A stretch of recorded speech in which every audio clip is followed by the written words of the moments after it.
welcome back to the Rover Turbo project. It's been a long while since I worked on this. I think the last thing I did was mess around with the headlining and get that in, and that was really just to clear space in the garage. But it's the day before Christmas Eve, I've got the day off work, and I just want to really take stock of what I still have to do on this car and do any little jobs that I think I can get ticked off. While I was cleaning up the front of the car, I remembered all about the battles I was having trying to make a drain assembly for this. That's an original drain pipe, but it's dented, battered and smashed, and what's more annoying is the T28 Turbo that I'm fitting has a much smaller kind of port on the underside of the turbo, so that the hole spacing is different. So I tried to file this one out, and it does go on, but I wasn't really happy with it because it's so crushed and dented. So I bought myself an aftermarket Garrett t28 downpipe, but for one with the narrower hole spacing, which will fit on the underside of here.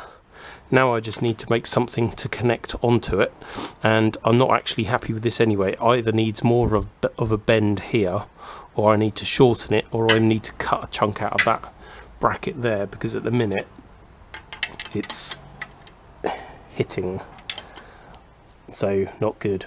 But for the moment I'm going to start with the bottom end, and for that I've cut up another one of these old pipes, taken the flange off the bottom which fits there, and then I'm using some other old pipe and I'll weld it together to get a neck, a swan neck to come up, and then I'll use a short link pipe between the two, a bit of hose, and we should be good. But anyway, first stage is to weld that to that at an angle, something like that, but with enough room to still get the nuts on.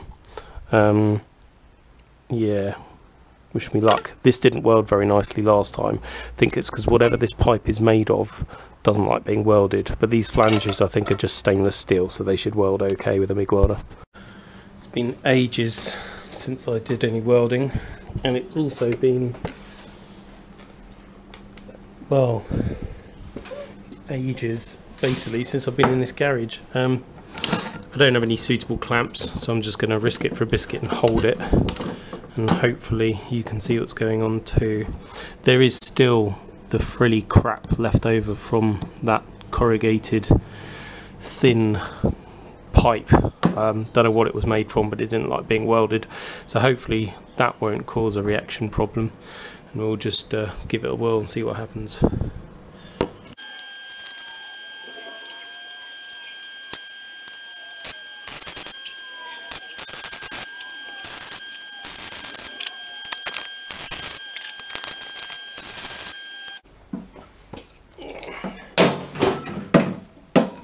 Let's go and have a look.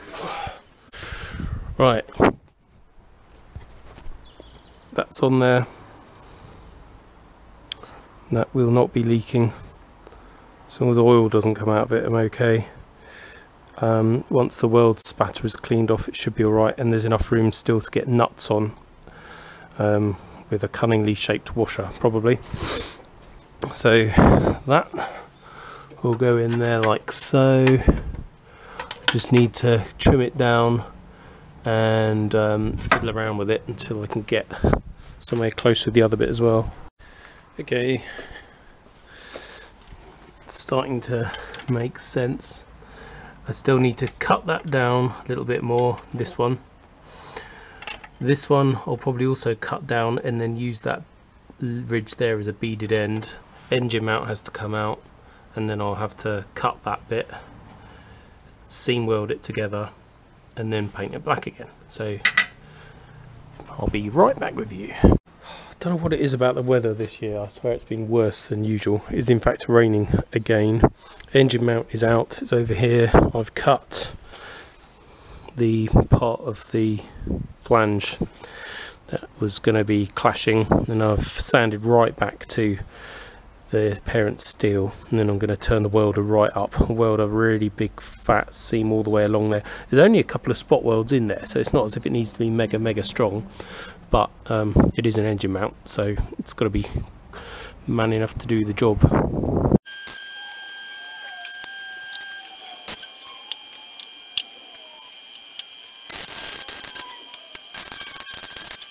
Yeah, fuck it, that'll do. Let's go and look at the horror.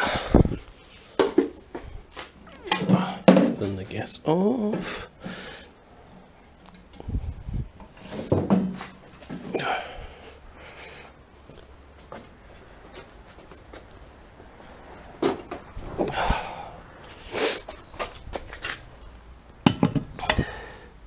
Should be alright. Nice and flat. Put lots of heat in there. No dramas about that coming apart. I'm just going to nip it back with the sander, trim that other pipe down, and then offer it all back up into the car before I then paint it. In fact, I might paint it first. We have some of Halford's finest brake cleaner, which I'm going to use as a degreaser because I can't find my pot of degreaser. This was matte black or satin black powder coat. So I'm going to go over the top with the VHT black because we're right next to the turbo, and it's, I think this stuff's matte, so it should look alright.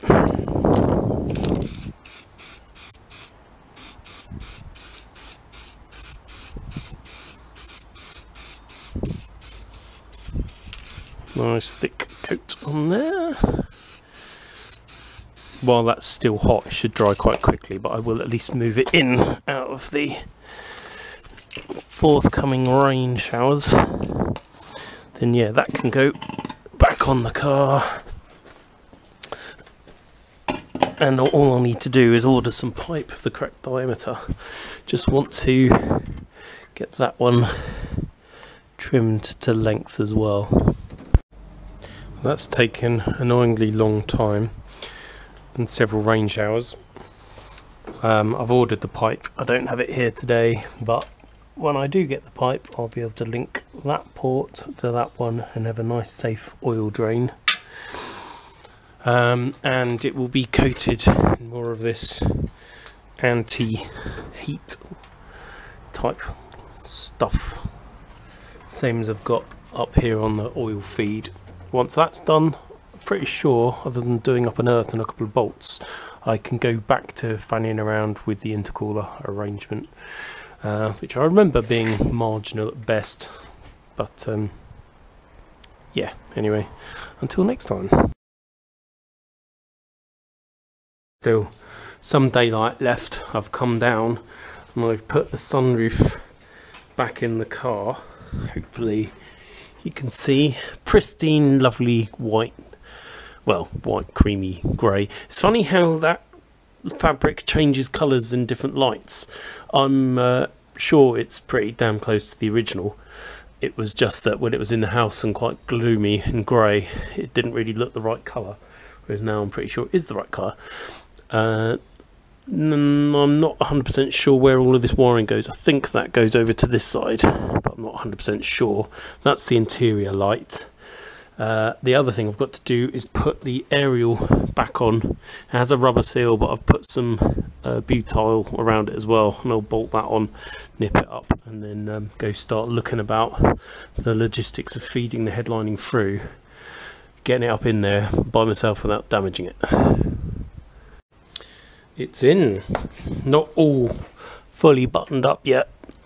I've just put the A, B and C pillar trims on and a couple of studs to hold it in the right place. Annoyingly, I was pushing the stud where I thought the hole was, and it wasn't. It was right next door, so I've left an indentation in the roof there. With the light as it is at the moment shining up, you can still see the glue marks on the headlining. And not much I can do about that at the moment. And the other really irritating thing, because my old headlining fabric had deteriorated so much, I couldn't actually see how it was stuck to the board. I thought it was cut flush all the way round, but on the front it was actually taped back on itself, so that looks a bit gammy. Again, when you're in the car you're not going to notice it, so I am going to do two things. One is for the moment not worry about it. Two is buy some great edging trim, and then hopefully that will go on and you won't notice it. Just for good measure, I've put a couple of bit more pieces of trim in.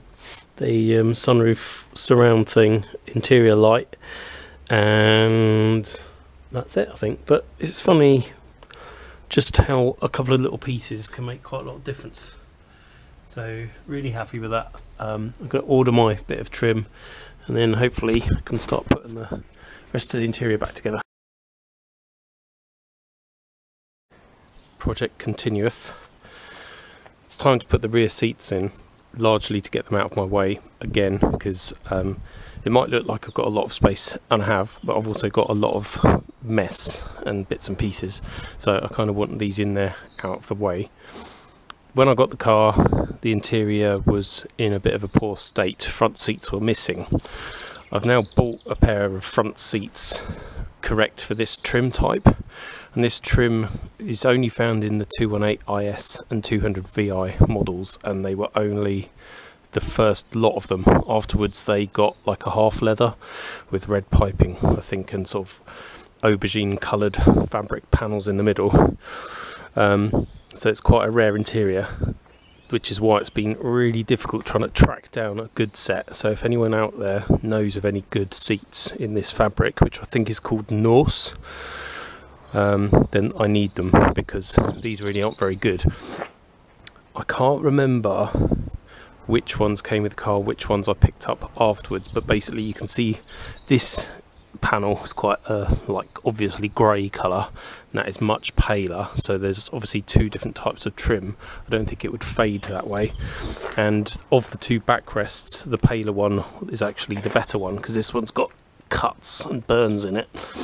That panel there is really good. There's a slight hole in it up here, which is a shame. That panel's really good all over. The base, not the best. It has a hole, it has fag burn. That one looks like someone's tried to touch it in badly. Basically this fabric is really tired and worn, but it's the best I've got for the moment, so that's going to go in. And I'm just trying to remind myself how it's actually fitted. I think it gets bolted in and then the backrest goes in afterwards, I believe, but I'll work all that out and have to fanny around with the seat belts as well. Just a quick follow-up to the headlining. I did get it in, I think I showed that earlier.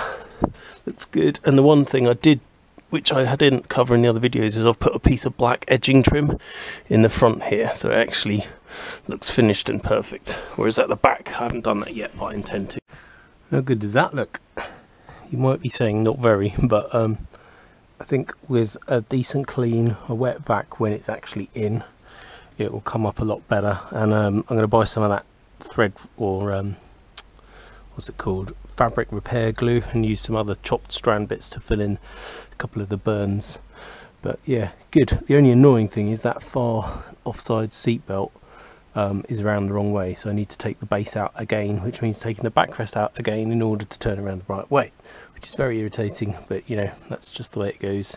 That's probably going to be the end of this video, but I don't know when you're watching this, but it is actually Boxing Day, so Merry Christmas.